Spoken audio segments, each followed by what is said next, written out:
Bonjour à tous et bienvenue sur boursicoté.com pour cette nouvelle analyse technique du CAC 40 en clôture. Avec une séance finalement qui a marqué un beau rebond technique aujourd'hui, puisqu'après une ouverture pourtant en baisse, le CAC 40 a remonté sous l'impulsion d'une nouvelle news liée à Donald Trump, a permis donc un retour ici des cours à l'intérieur des bandes de Bollinger.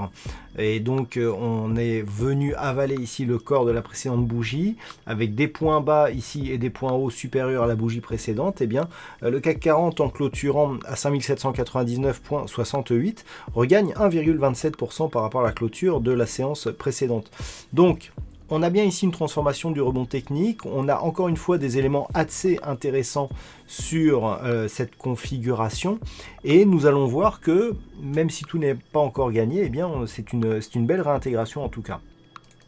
Du point de vue des indicateurs techniques, on voit bien ici les effets de cette phase de hausse avec justement les histogrammes du MACD qui se retournent à la hausse. On est toujours ici dans une direction plutôt baissière du RSI, malgré ici le changement de dynamique que nous avons sur l'indicateur aujourd'hui. Donc toujours ici cette perspective plutôt baissière sur le RSI et des volumes toujours supérieurs à la moyenne mais en baisse par rapport aux deux précédentes bougies qui, je le rappelle, étaient fortement baissières. Alors ce que l'on peut dire pour l'instant sur l'évolution des volumes, c'est que les volumes étant plus forts sur ces deux bougies que sur la bougie de rebond, on est toujours potentiellement dans un mouvement baissier. Donc pour le moment, pas grand chose à dire de plus, si ce n'est que nous avons un joli rebond technique.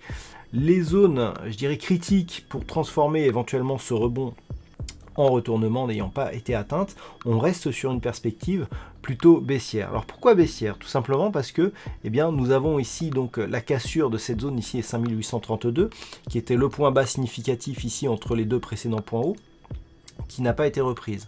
Donc tant que l'on n'a pas cassé ici cette zone à la hausse, tant que l'on n'a pas cassé la moyenne mobile 20 exponentielle, on est sur une configuration ici de sortie des bandes de Bollinger, donc avec cassure de la bande de Bollinger inférieure, suivie d'une réintégration. Mais l'impulsion est toujours là et on est potentiellement ici sur le rebond technique d'une dynamique baissière. Et puis rappelez-vous, je vous avais indiqué cette zone là, cette ligne bleue. On va revoir à quoi elle correspondait exactement. Voilà, on l'a ici. Cette zone, c'était tout simplement la phase de consolidation que nous avions eue entre ici la fin du mois de mars et la sortie que nous avions eue ici à la fin du mois d'octobre. Tout simplement, je vous avais dit que, en fonction de la manière dont on revenait sur cette zone, on aurait soit une cassure ici, soit un rebond. Alors, malgré l'attaque ici relativement forte, on peut considérer qu'on est dans l'épaisseur du trait. Vous voyez que si ici je prends cette zone et que je la repositionne un peu différemment, on peut avoir différentes interprétations. Alors, on n'est pas là pour jouer vraiment au point près. Simplement, le fait ici d'avoir ce rebond après avoir attaqué cette ligne ne l'invalide pas forcément. Si on a un rebond ici qui casse les moyennes mobiles que je vous indiquais tout à l'heure et le point bas significatif, on pourra considérer que après avoir été résistant, cette zone a été cassée. On avait déjà eu ici une phase de support d'ailleurs sur ces quelques bougies, avec un nouveau plus haut significatif et que l'on est revenu tester ici cette zone de résistance comme rebond. Par contre, si après le rebond que nous avons aujourd'hui, on revient casser ici cette ligne bleue à la baisse, là on validera plutôt la cassure de celle-ci et donc la réintégration des cours à l'intérieur de cette ancienne zone d'évolution, avec donc annulation de la dynamique haussière qui avait été mise à jour par la cassure ici de cette résistance au début, à la fin du mois d'octobre. Donc là ici c'est important, à la hausse donc comme je vous l'ai indiqué, 5832, 5840 à peu près demain pour la moyenne mobile 20 exponentielle.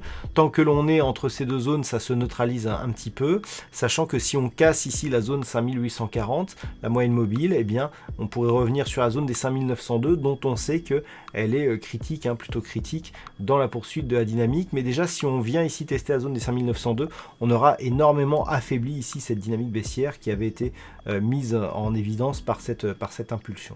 Voilà donc ce que l'on peut dire sur cette analyse technique du CAC 40 pour ce soir.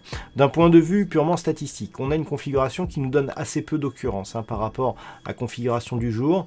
Donc sachez que c'est baissier, il n'y aura pas de chiffre officiel tout simplement parce qu'on repose sur seulement 6 cas significatifs, mais ça serait baissier pour la prochaine journée et aussi pour les journées suivantes. Donc ça contraste un petit peu avec les statistiques d'hier qui annonçaient une hausse, mais voilà, la hausse elle est arrivée.